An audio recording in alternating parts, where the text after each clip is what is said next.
All right, I got the overheads off, so we'll be able to see the LED clearly.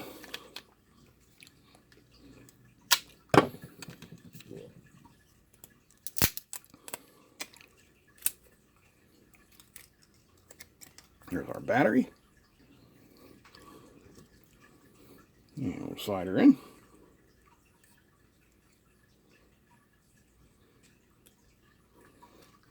Now that is a very pale green.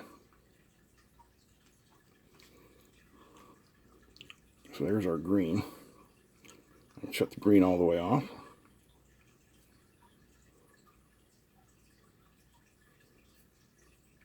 There's our red.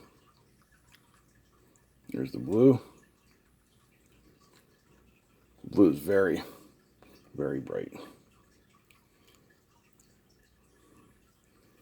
So there's, wow, there's full on green. Give it some red. And we'll get a nice yellowish color. Add some blue. And we're like it almost white. Yeah. Excellent.